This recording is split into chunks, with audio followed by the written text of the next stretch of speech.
We are looking live at a Falcon 9 rocket on the launch pad at the Cape Canaveral Air Force Station in Florida. At 11:50 tonight, the aerospace company SpaceX will launch a Dragon cargo spacecraft on a NASA mission to resupply the International Space Station. Happy Friday evening, everyone, and welcome to NASA's John F. Kennedy Space Center for live launch coverage of SpaceX's Commercial Resupply Mission 20 for the International Space Station. What a fantastic way to start the weekend with smoke and fire.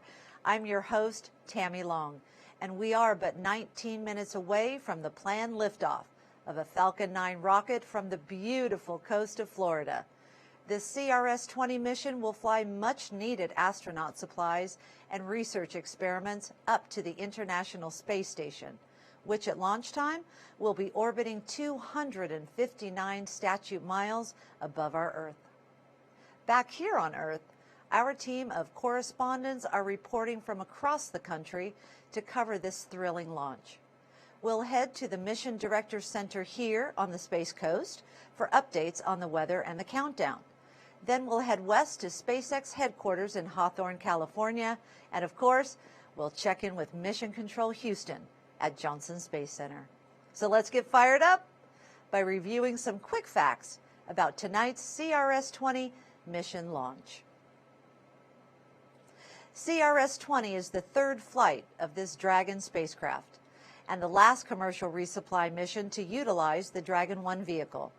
The spacecraft includes more than 4,500 pounds of astronaut supplies and payloads for science research.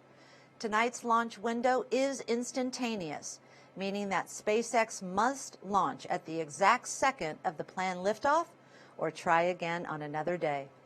As planned, the Dragon spacecraft stays docked to the International Space Station for about a month before returning to terra firma.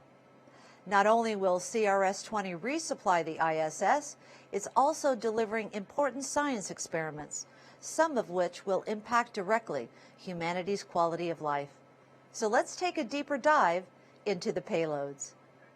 Bartolomeo is an external payload platform operating up to 12 active payload sites on the station.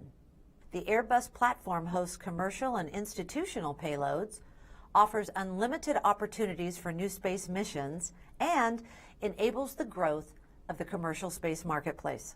And next is a payload that seeks out of this world performance. That is Adidas Boost. The shoe and apparel giant is using space to test its tiny foam sphere technology to improve foot performance and comfort. CRS-20 also carries a droplet formation study. Delta Faucet is sending up an experiment that could help reduce water without sacrificing the performance of shower heads. And the MVP Cell 03 investigation is looking at helping your heart. It will look at stem cells that could treat cardiovascular disease or heart abnormalities caused by spaceflight. A little later, Patrick O'Neill is joining us live in studio with more details about the exciting research heading to station. Joining us now are NASA's Marie Lewis and Daryl Nail. They are live in the Mission Director Center just a few miles away from the launch pad. Hi, Marie. Hi, Daryl. What's the latest? Hi, Tammy. I'm Marie Lewis and Daryl Nail here. Excuse me. That's right. A tongue twister for me. We've been monitoring the weather pretty closely and watching the rocket on the pad. Yeah, the launch director just about a half hour ago gave the go for fueling up, and so right now we're about halfway filled with fuel at the out at the launch pad for the SpaceX Falcon 9 rocket. He gave that go ahead right around 11 p.m. This evening, and we are set, of course, for a liftoff at 11:50 and 31 seconds Eastern Time. We are T-minus 15 minutes and 54 seconds and counting. And so the rocket looking good here. Of course, they had to make some adjustments, Marie, in order to make this happen. That's right. We were actually originally scheduled to go at the beginning of this week, but then during those pre-flight inspections, SpaceX found a valve motor on the second stage engine wasn't performing or wasn't behaving quite as expected. So in order to be on the safe side, they decided to just swap that out with another second stage that was already here on the Cape and ready for flight. So that's passed all pre-flight inspections. And so technically, we haven't had any showstoppers hoppers. It sounds like the real area of threat right now is the weather, right? It really is, and that's something that they've been watching throughout the evening. And one of the particular areas of concerns is liftoff winds. And as you're looking at the picture there of the cargo Dragon, we want to move now to the satellite view of the weather. And as you can see off to the right-hand side of the screen, that's a cold front that pushed off to the east, and it brought in lower temperatures. But because it was a low-pressure system followed by a high-pressure system to the north, we have a gusty wind situation on the ground. We've been moving air about 25 to 30 miles per hour around the launch site. There is a small craft warning advisory in the area put out by the local weather service. So winds are going pretty good. It all sums up to this, though. We're looking right now at basically a probability of violation of 60% for CRS 20. The winds, as I mentioned, between 25 and 30 knots. The temperature has come down quite a bit, down to 56 degrees. But the big concern is that liftoff wind, and they're monitoring it. Earlier tonight, around sunset, it wasn't too bad, but it has gone up since then, and it continues to trend in that general direction. So we're pushing right up against the limit, but as of right now, we are okay. We are go for liftoff winds. And we're just under 14 minutes now from liftoff. That instantaneous window, as a reminder, is at 11:50 and 31 seconds. Taking a look again at the pad, that cargo Dragon you see on the top is reusable. In fact, it's been flown 2 times before.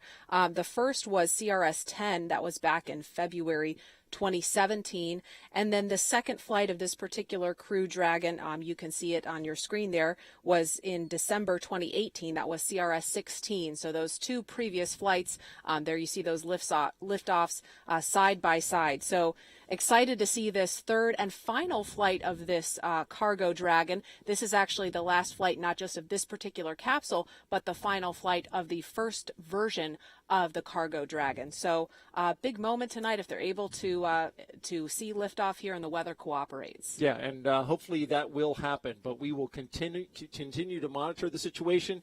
As you look at the rocket there, you can see about how much has been fueled to the liquid oxygen, because that's where you see that gaseous oxygen coming off the first stage. So far we're looking good, but of course we're going to continue to monitor the situation. Until then, though, we'll toss it back to the studio to Tammy. Thanks, Marie and Daryl. We'll check back a little later. Right now, we are T-minus 12 minutes and counting. Let's check in with SpaceX headquarters in Hawthorne, California, where the Falcon 9 rocket and Crew Dragon were designed and built. Shiva Bharadwaj is joining us live. Hello, California. Tell us about the history of Dragon. Yeah, thanks, Tammy. Now, today's mission is SpaceX's 5th launch of 2020, and it also marks the last flight of the first version of our Dragon vehicle, which we've been operating for 9 years now. Dragon made its debut in 2012 as the first private spacecraft in history to visit the International Space Station, and since then it's actually made 20 trips to and from the National Lab. Today, it's one of the few vehicles that can deliver significant cargo to the station and the only vehicle that can deliver cargo from it. Now, SpaceX is under contract with NASA for a total of 26 cargo resupply missions, and starting with CRS 21, we'll be flying an upgraded version of the Dragon spacecraft that'll also be capable of flying people.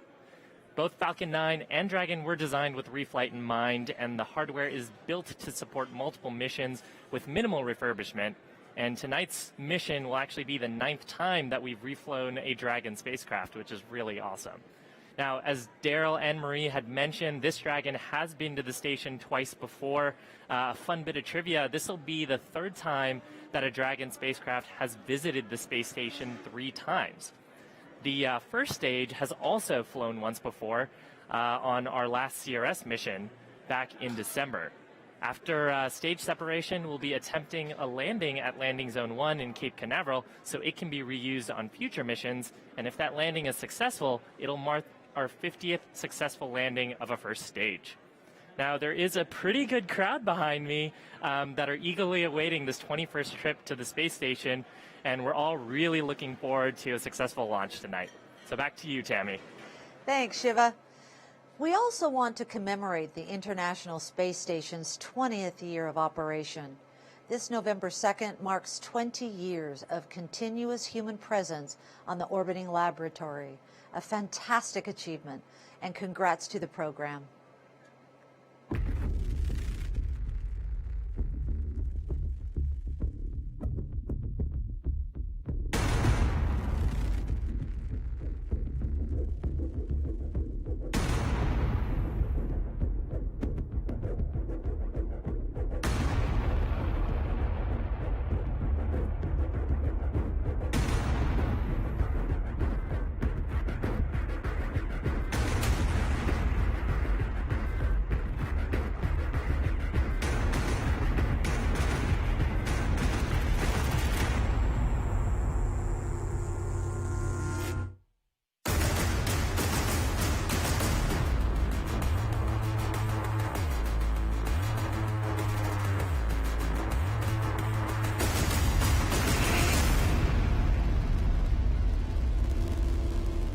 Liftoff of today's rocket from Launch Complex 40 is timed right down to the very second. So the cargo spacecraft is lined up correctly to rendezvous with the ISS. For more details on launch trajectory, let's check in with NASA's Leah Cheshire, who is live at Johnson Space Center in Houston. Leah? Thanks, Tammy, and welcome to the International Space Station Flight Control Room here in Houston, Texas.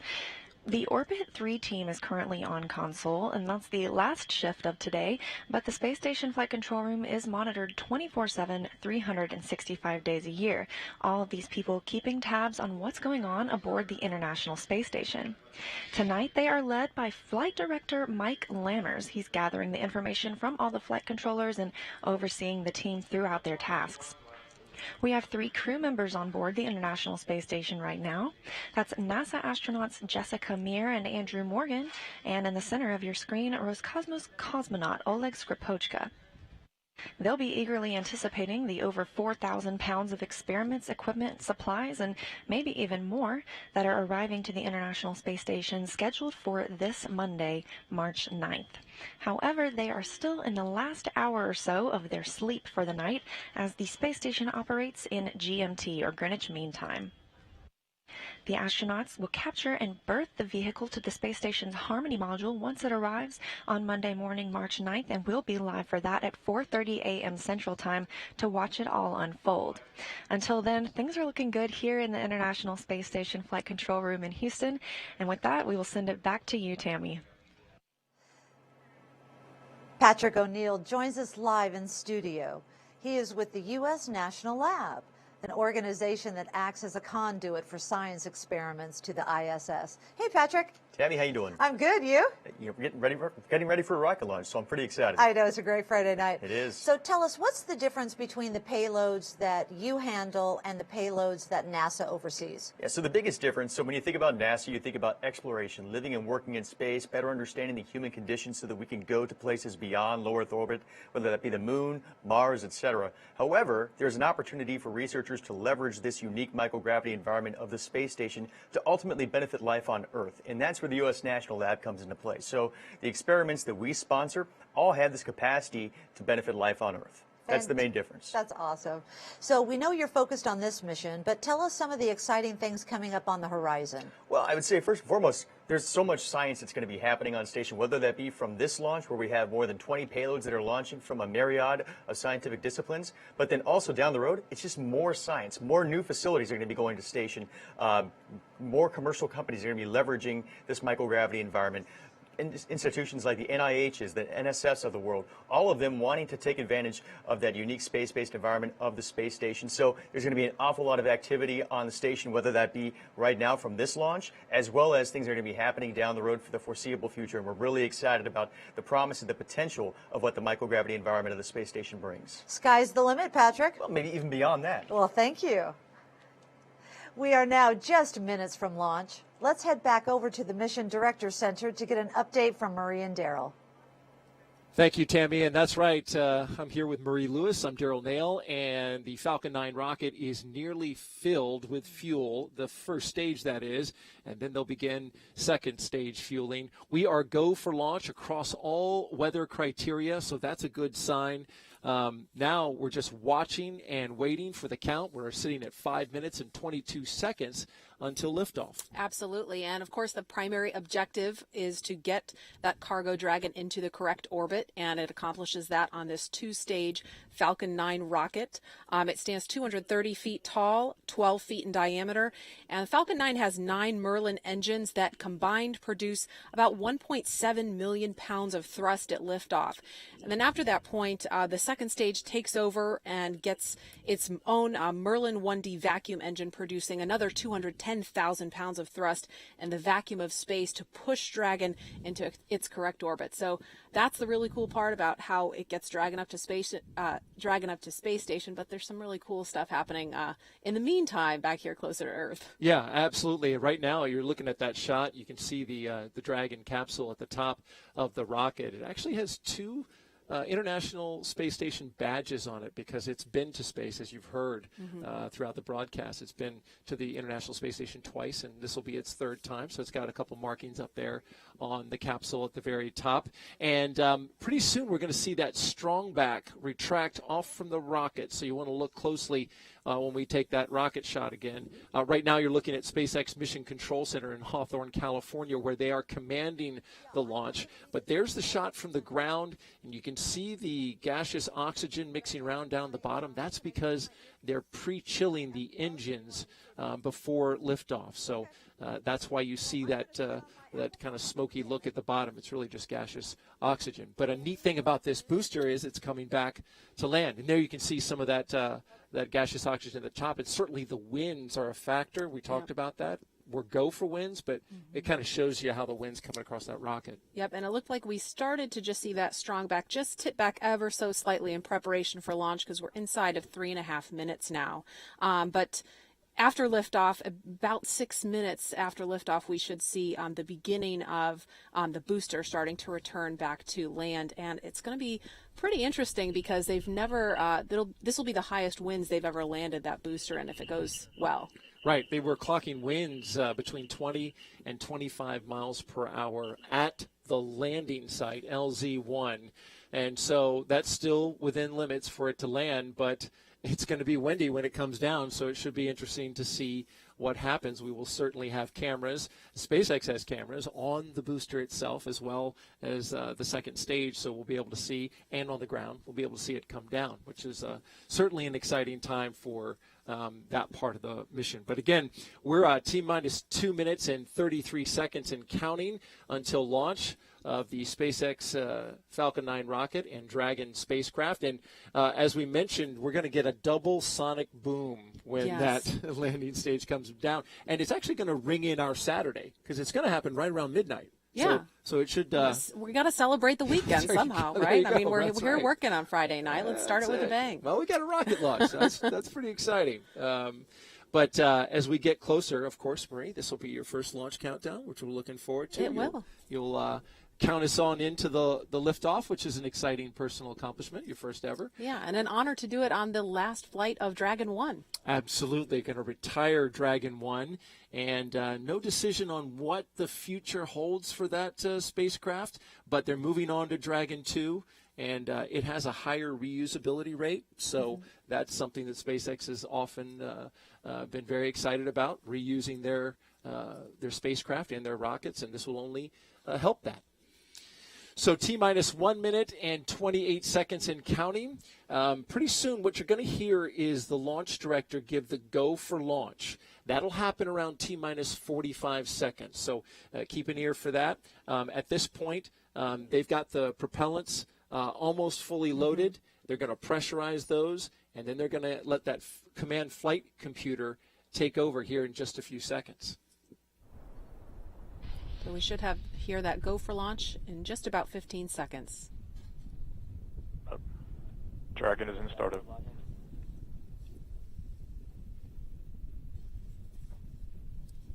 Let's listen in as the launch director gives the go for launch.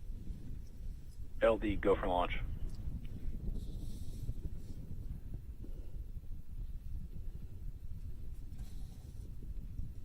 So there you heard it. All weather conditions are green.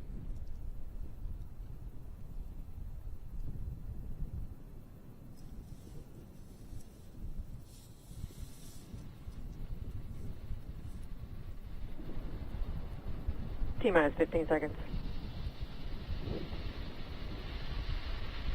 10, 9, 8, 7, 6, 5, 4, 3, 2, 1, 0. And liftoff of the Falcon 9 rocket and cargo Dragon on the final flight of the Dragon 1 spacecraft, taking research designed to improve life on Earth and lead discovery in space.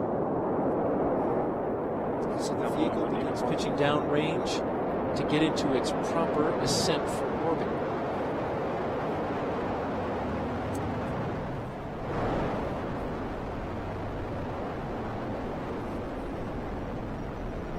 Falcon 9 is looking good. 2 million pounds of thrust as it goes into space.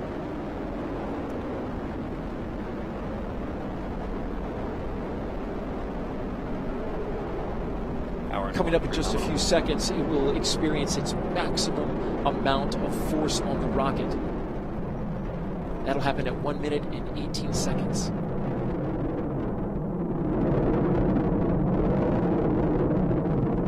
Falcon 9 is supersonic. Going faster than the speed of sound. And about to reach maximum aerodynamic pressure. Vehicle is experiencing maximum dynamic pressure. So you heard the call. Beautiful shot right there as it goes into space. Now in less than a minute, we should hear confirmation of main engine cutoff. So far, looking great. It's a beautiful launch.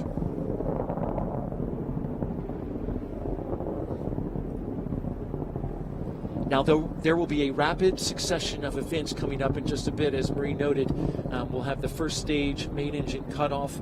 It'll be followed by a separation, and then that second stage will start. And that'll all happen within a matter of 10 seconds or so.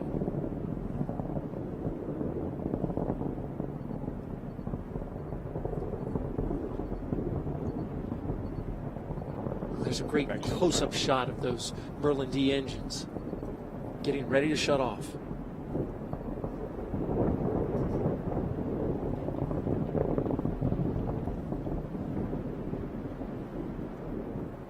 And there they go. Stage separation confirmed. All right, the first stage is loose, and it is now falling back to Earth. And there you see the second stage. Engine has started. Another 210,000 pounds of thrust, propelling Dragon into orbit. There's a shot from the booster as it's falling away.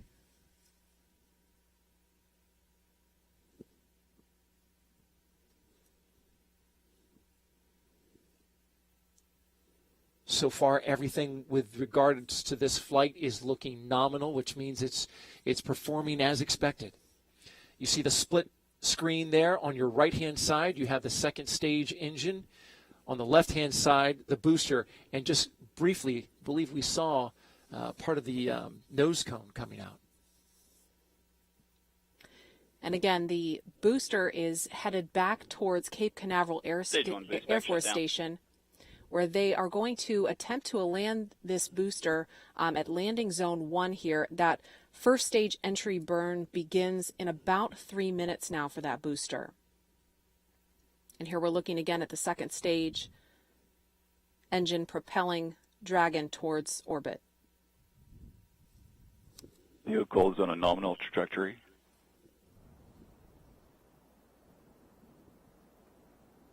Acquisition of signal in Bermuda.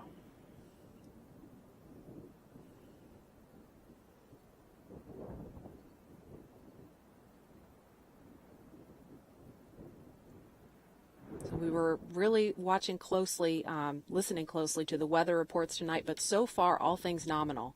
Yeah, it had no problem with the winds down on the ground, lifted off right through there. No issues at all. The first stage conducted its burn, and now that first stage is falling back to Earth, and the second stage is carrying Dragon onwards to get into that orbit to meet up with the International Space Station.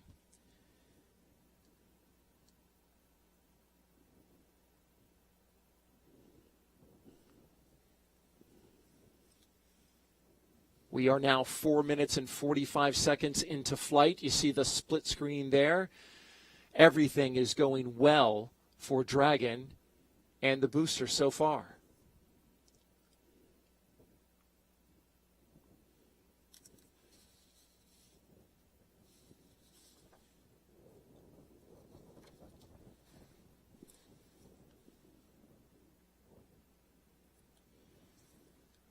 Coming up in just about a minute, we'll get the first stage entry burn will begin. This burn will allow it to slow down the booster and get it into position so that it can land. And I think we heard Shiva say earlier, if they do this landing successfully, it will be the 50th landing of a SpaceX booster, that's a big number. They've gotten really consistent at being able to land these boosters. But it'll be interesting because we know we've got 20 to 25 mile per hour winds. Elon Musk, CEO of SpaceX, tweeting it'll be the greatest winds that this booster has faced. So it'll be interesting to see what happens. This, as you look at the second stage burning there, Dragon is expected to rendezvous with the International Space Station right around Monday evening.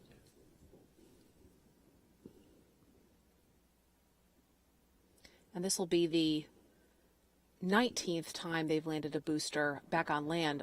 The rest of those landings have been on their drone ship, one of their 2 drone ships out at sea. So again, really hoping they're able to do that even with the winds going on. And we should have that first stage entry burn beginning any moment now.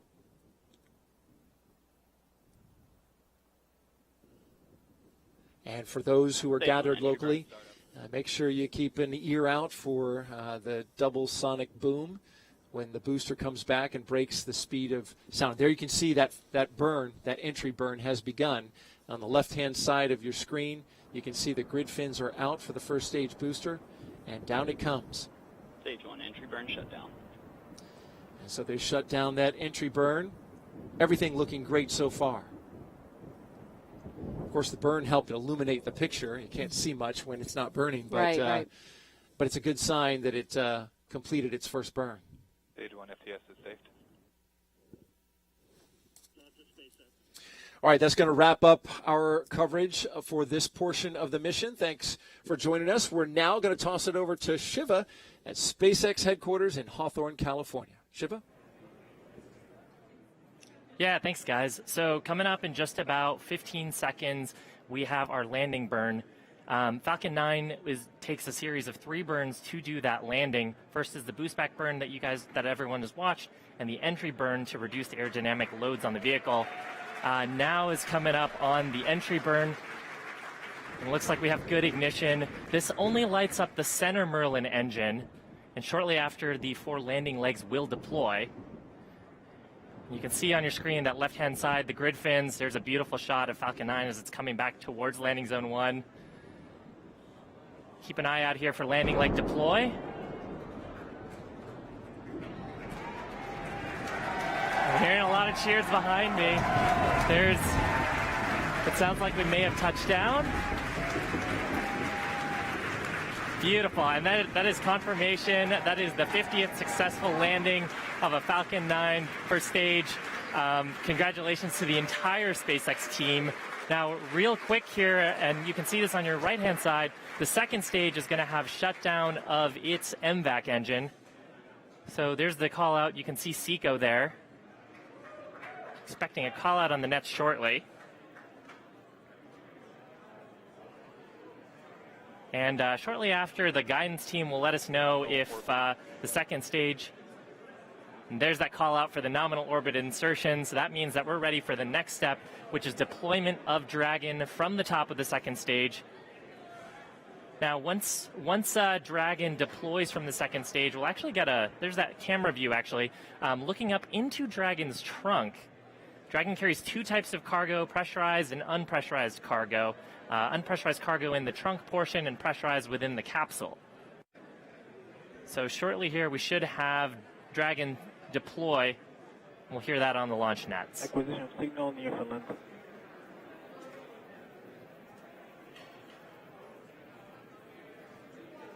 And Dragon's carrying about... Separation confirmed. There is Dragon gently floating away. People behind me are ecstatic to see this final Dragon 1 spacecraft heading off to the International Space Station. On the sides of Dragon, you can actually see the fairings that protect the solar arrays. Those solar arrays produce more than 5 kilowatts of power that help recharge Dragon as it makes its way towards the International Space Station. We're expecting the solar arrays to deploy around T+12 minutes. And why don't we check in with Leah at Johnson Space Center for coverage of the solar array deploy. Leah?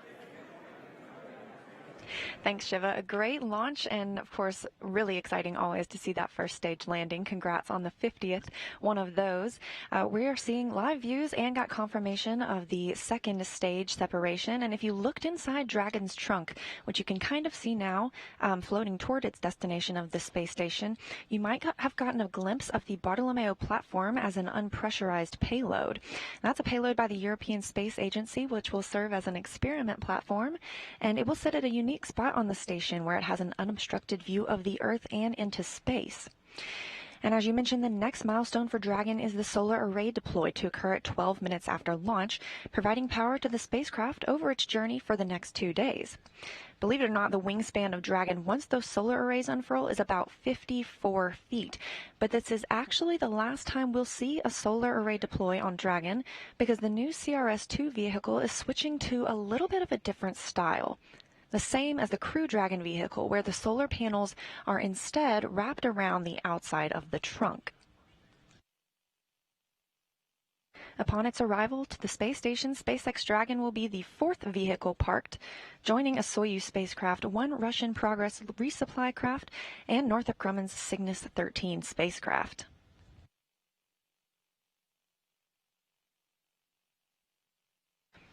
We expect to see those solar arrays deploy shortly, and we are going to stand by waiting for that call.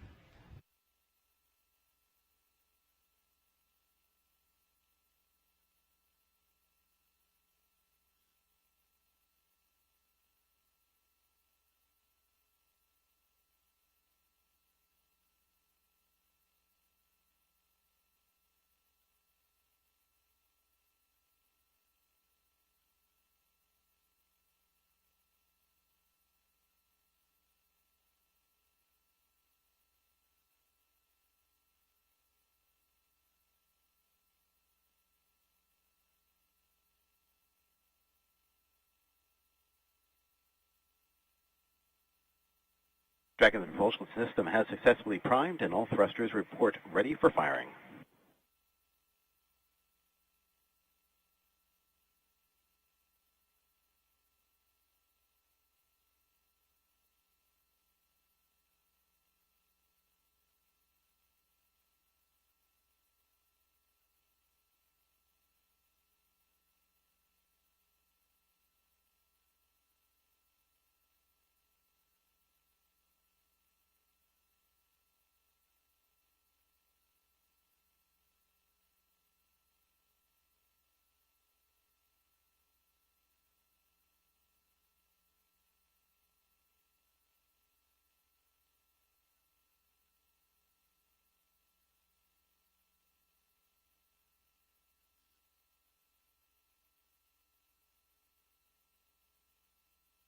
And there you can see those solar arrays beginning to deploy.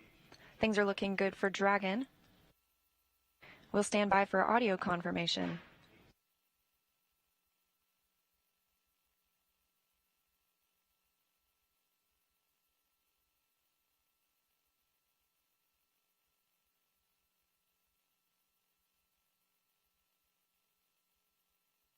Dragon's solar arrays have successfully deployed and are ready for activation. And there we have it. With the successful deployment of the solar arrays, Dragon will begin gathering energy from the sun on its two-day journey to the International Space Station. Once it reaches the space station on March 9th, astronaut Jessica Meir will enter the cupola of the International Space Station, that window area, where she'll have a great view to reach out and capture the spacecraft with the Canadarm2. She'll then turn the controls over to the ground, who will then reposition the spacecraft and install it to the station's Harmony module, where it will stay until April. But before then, we are going to take a moment and talk with Kenny Todd, Operations and Integration Manager for the International Space Station. Thanks so much for joining us, Kenny. Yeah, it's my pleasure. Thanks for having me. So we mentioned this is the end of the CRS-1 contract. What can we look forward to with CRS-2? Well, with CRS-2, we learned a lot with this first 20 flights with SpaceX, and so we were able to step back when we went to the CRS-2 contract, take a look at those things, how to flow in some additional flexibility. So one of the things we'll have with CRS-2, we'll have a little bit more powered payload locker capability, and that'll help us with being able to put on more payloads. A lot of the science, the high value science we fly, is associated with some of our biological samples, and our ability to fly more of those allows us to support more users here on the ground with a lot of investigations in the biomedical area. So we're excited about that. Again, that's more science we can get to orbit to support those communities, and more science we can return to.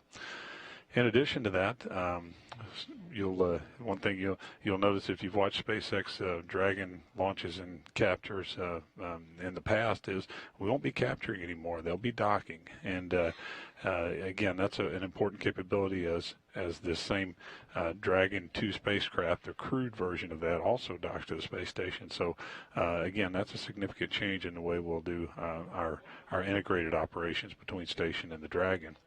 And finally, if you're familiar with the Dragon landings in the past, they've happened in the Pacific Ocean, and as a result of that, sometimes it takes 1, maybe 2 days for the boat to retrieve the Dragon and actually get it back to port and get some of our samples in the hands of these investigators. So with the Dragon 2 spacecraft, they're actually going to land in the Atlantic. So when they do that, they'll be a matter of hours from the port, and so that'll allow us to get this critical science back in the investigators' hands much quicker. So that's all pluses, and we're excited about moving them forward into the CRS-2 contract.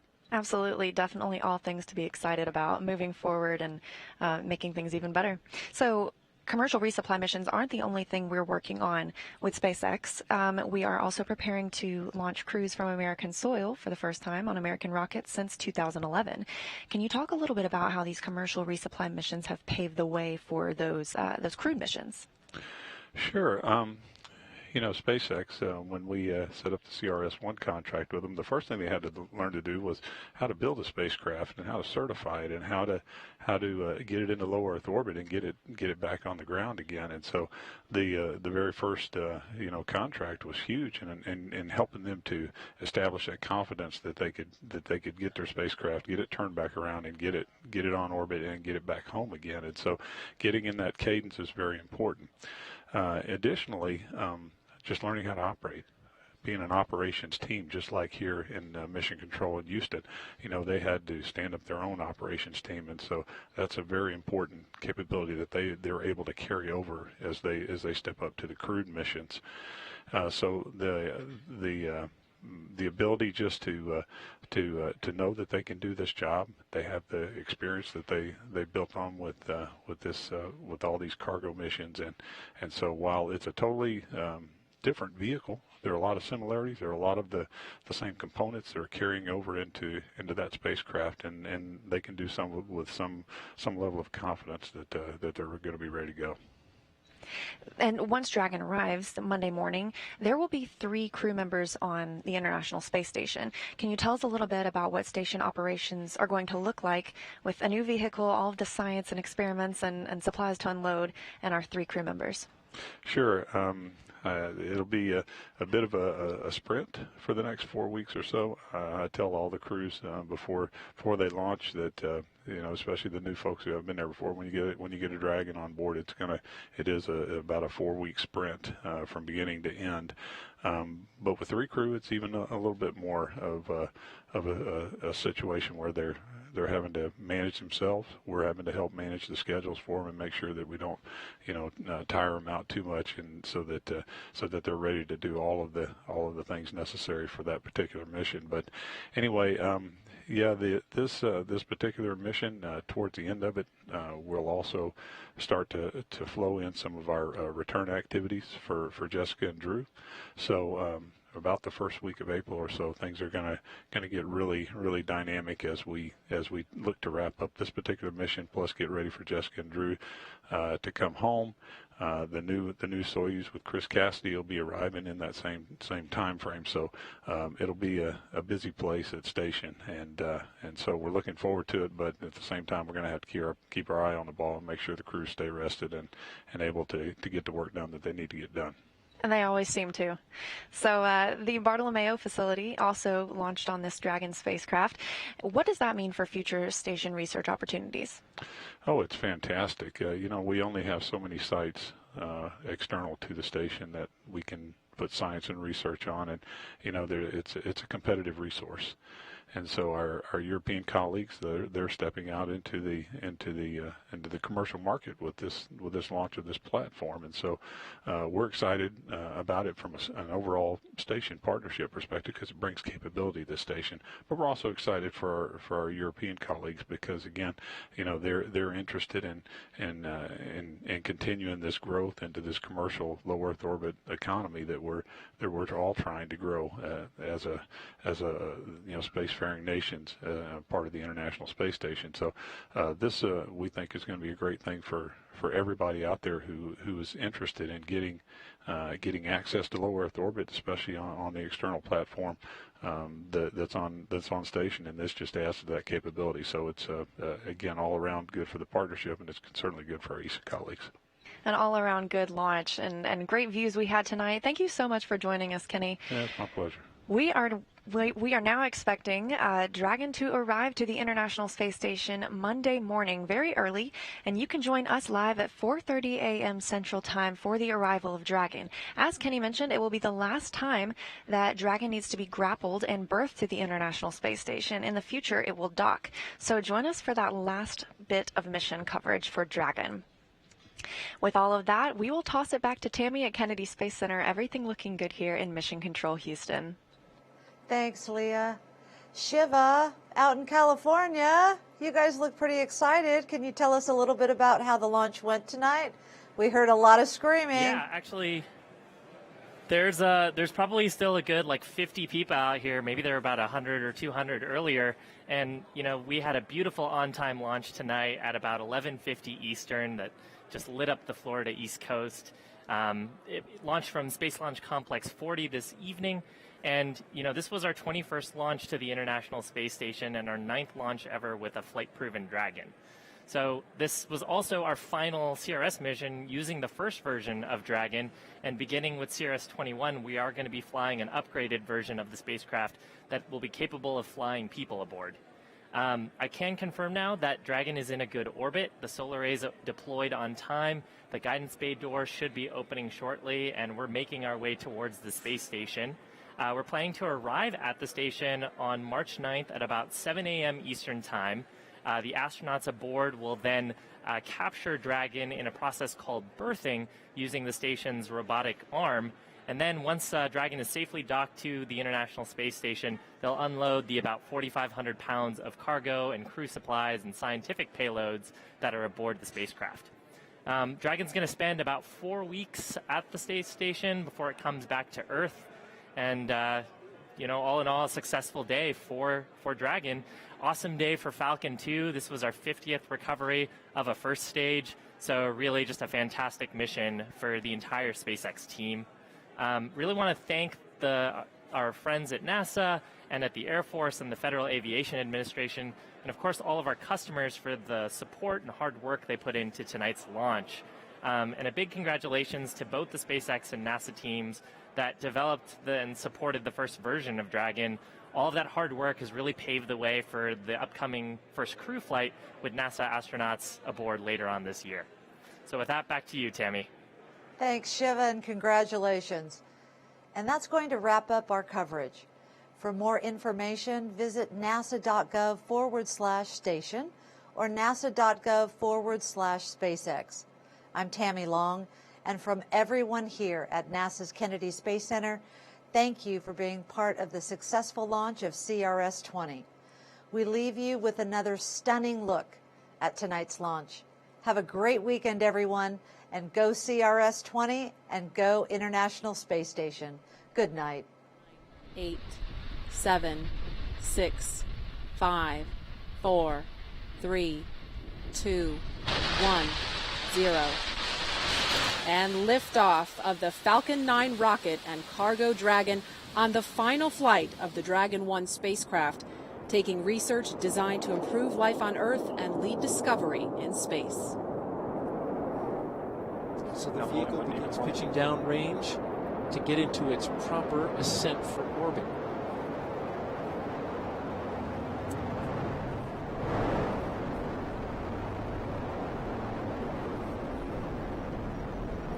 Falcon 9 is looking good. 2 million pounds of thrust as it goes into space.